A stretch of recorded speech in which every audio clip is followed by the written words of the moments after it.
ان اللہ ملائکتہ یصلون علی النبی یا ایھا الذین آمنوا صلوا علیہ وسلموا تسلیما۔ بیان بعنوان اسلام یہ تیسرا میسیج ہے۔ صحیح معنی میں ہم کو اسلام سے بالکل بے توجہی ہو گئی ہے، نہ عقائد کی پرواہ ہے، نہ اعمال کی فکر ہے، نہ حسن معاشرت کا خیال ہے، نہ بد اخلاقی پر رنج۔ کوئی جزء اسلام ہمارا ٹھیک نہیں۔ اپنے خیال کے موافق ایک چیز داخل تو ایک چیز خارج کر دیتے ہیں۔ ہمارا خیال یہ ہے کہ اسلام میں بھی قابل عمل ہے، کچھ قابل عمل ہے اور کچھ قابل عمل نہیں، اسی لیے تو ہم اسلامی کام کچھ کر رہے ہیں اور کچھ چھوڑ رہے ہیں۔ حقیقت میں ایسا نہیں ہے۔ اللہ بزرگ و برتر کا ہر حکم جو پسندیدہ مذہب اسلام ہے تا قیامت قابل عمل ہے۔ چنانچہ اب جو واقعہ پیش کرنے جا رہا ہوں اس سے اندازہ ہو سکتا ہے کہ اللہ کے احکام کیا ہیں۔ حضرت عبداللہ بن سلام رضی اللہ تعالیٰ عنہ نے اونٹ کا گوشت کھانا چھوڑ دیا، اور یہ خیال تھا کہ اسلام میں کچھ ضروری نہیں ہے۔ یہ بھی خیال تھا کہ اونٹ کا گوشت نہ کھانے سے توریت شریف پر بھی عمل ہو جاتا ہے۔ فوراً قرآن مجید کی آیت نازل ہوئی جس کا ترجمہ ہے، اے ایمان والو داخل ہو جاؤ اسلام میں پورے طور پر اور شیطان کی پیروی نہ کرو۔ خیال فرمائیے، اونٹ کے گوشت کا نہ کھانا کوئی چیز تھی کہ اس کے چھوڑنے سے کتنی سختی سے اللہ تعالیٰ کا حکم آیا۔ اس سے معلوم ہوا کہ اسلام کا کوئی جز چھوڑنے کے قابل نہیں ہے۔ آج کل بعض ناعاقبت اندیش لوگ سلام و درود سے بھی پرہیز کر رہے ہیں، دور ہو گئے ہیں اور دور کر بھی رہے ہیں۔ اللہ انہیں نیک توفیق دے۔ اللہ تعالیٰ کی اطاعت و فرما برداری اور اپنے آپ کو اس کے سپرد کر دینا اسلام ہے۔ اللہ کے مقابلے میں اپنی آزادی و خود مختاری سے دستبردار ہو جانا اسلام ہے۔ یعنی اللہ کے لیے وقف ہو جانا۔ ہم اپنی من مانی نہیں کر سکتے، اللہ کے احکام پر عمل کرنا چاہیے۔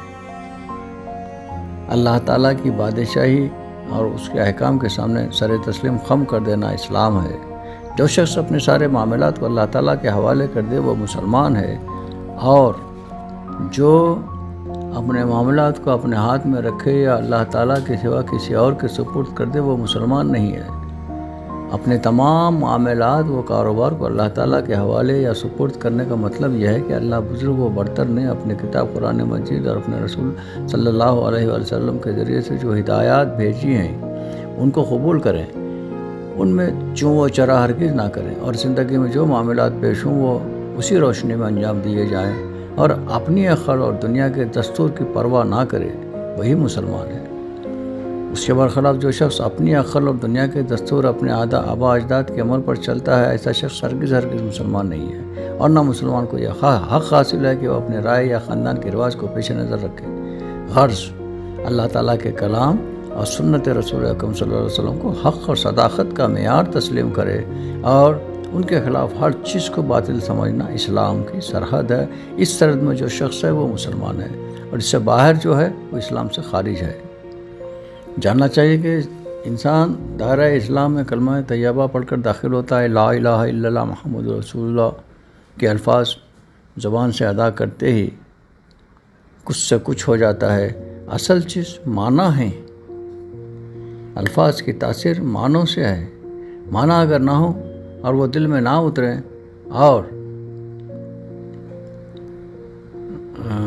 اتریں اور اس کے زور سے ہمارے خیالات و اخلاق اور اعمال نہ بدلیں تو صرف الفاظ کہہ دینے سے کچھ بھی اثر نہ ہوگا۔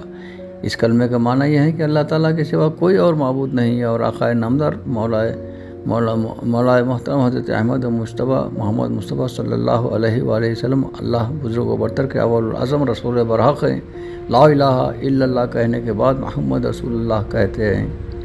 اس کے معنی یہ ہے کہ ہم نے یہ تسلیم کر لیا کہ حضرت محمد مصطفیٰ صلی اللہ علیہ وسلم وہ پیغمبر برحق ہیں جن کے ذریعے سے اللہ تبارک و تعالیٰ نے اپنا قانون ہمارے پاس بھیجا ہے۔ اللہ تعالیٰ کو اپنا آقا و شہنشاہ مان لینے کے بعد یہ معلوم ہونا ضروری تھا کہ اس کے احکام کیا ہیں، کون سے کام کریں جن سے وہ خوش ہوتا ہے اور کون سے کام نہ کریں جن سے وہ ناراض ہو جاتا ہے، کس قانون پر چلنے سے ہم کو بخش دے گا اور کس قانون کی خلاف ورزی کرنے پر سخت سزا دے گا۔ ہم اقرار کرتے ہیں کہ اللہ تعالیٰ ہمارے اور ہمارے ہر چیز کا مالک ہے۔ اس کے معنی ہے کہ ہماری جان اور تمام اعضائے جسم ہمارے نہیں بلکہ اللہ تعالیٰ کی ملک ہے، ہماری کوئی چیز نہیں ہے، سب کچھ اس کی ملک ہے، اس مالک لا یزال کی ملک ہے، اس کی طرف سے عطیے کے طور پر ہم کو ملی ہیں۔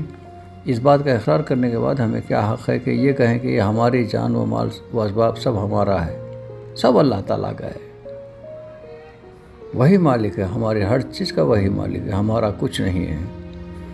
جب کسی مسلمان کو چھینک آئے تو اس کو چاہیے کہ جس طرف کوئی نہ ہو ادھر رخ کر کے چھینکے اور الحمدللہ یعنی اللہ تعالیٰ کا شکر ہے کہے، اور وہ بھی بآواز بلند کہے۔ سننے والوں کو چاہیے کہ یا رحمک اللہ کہے، یعنی اللہ تجھ پر رحم کرے، یہ کہے، چونکہ سننے والوں پر ایسا جواب دینا واجب ہو جاتا ہے۔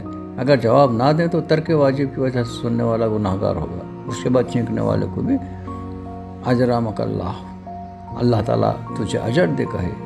اور جب جمائی آئے تو اپنا داہنا ہاتھ پشت کی طرف سے منہ پر لگائیں اور لا حول ولا قوت الا باللہ العلی العظیم کہیں، اور یہ خیال کریں حضرات انبیاء علیہ السلام کو کبھی جمائی نہیں آئی۔